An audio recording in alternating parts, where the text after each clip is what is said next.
Hi guys! Gandang araw naman ulit tayo.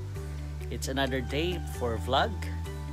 And sa ngayon, yung ating gagawin, it's an update regarding sa training o sa pagturo ko sa inyo last time regarding sa pag-post ng Reels through Instagram.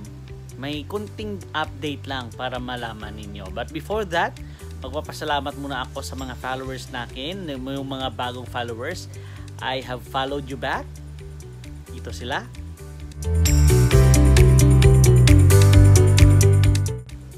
At saka, yung mga nagko-comment sa akin, thank you very much din sa inyo. Ito din sila.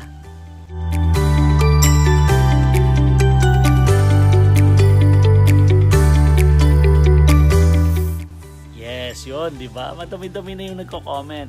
At of course, ito, meron akong special ngayon na papasalamatan. This is the very first person na nagbigay sa akin ng sobrang laking stars. So thank you, big thank you sa iyo. Ito siya. Yes! 300 stars! Thank you very much. That is the first time actually na nakatanggap ako ng ganyang kalaki na star. So thank you very much. It's overwhelming. Yeah, I know hindi ko pa yan pwedeng i-withdraw kasi maliit yan sa conversion sa dollar. However, it's already big for me. A big support na sa akin dahil sa na-share mo na star. And by the way, I invite you all to follow me. Sa hindi pa naka-follow, I am making sure na naka-follow back din ako. And now, let's go na sa update. Last time sinabi ko yung update natin na pwede tayong mag-post through Instagram ng Reels. Diba? Yung post natin as regular post sa Instagram pero magpo-post siya sa Facebook as Reels. And sinabi ko doon na makaka-post tayo ng kahit anong kahaba na video na magiging reel siya sa Facebook. Na-observe ko lang my friends, no, mga kaibigan, na check ko last time na yung may dalawang akong videos, ito sila, hindi sila nakaabot ng more than 15 minutes. Isang video ko dyan is about more than 20 minutes. At yung isa, more than 15 yan. Parang 18 minutes, I think.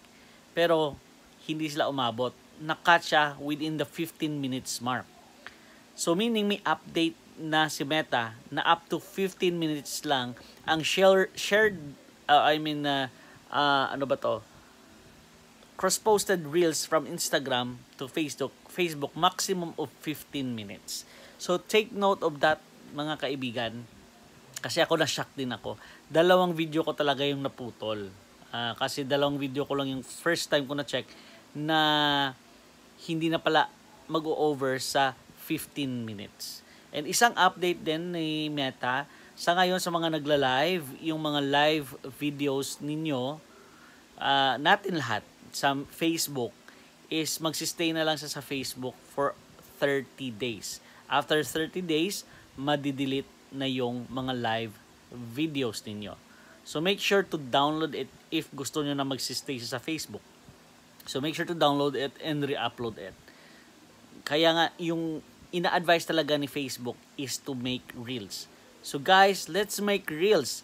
And don't forget to comment down sa ating mga kaibigan, sa fellow content creators natin. Mag-comment kayo, mag-react kayo sa kanila. And don't forget, much more, don't forget to follow. Okay? Guys, that's the update for now. Maikli lang yung ating vlog for now kasi updates lang ito. So thank you very much. See you on my next video.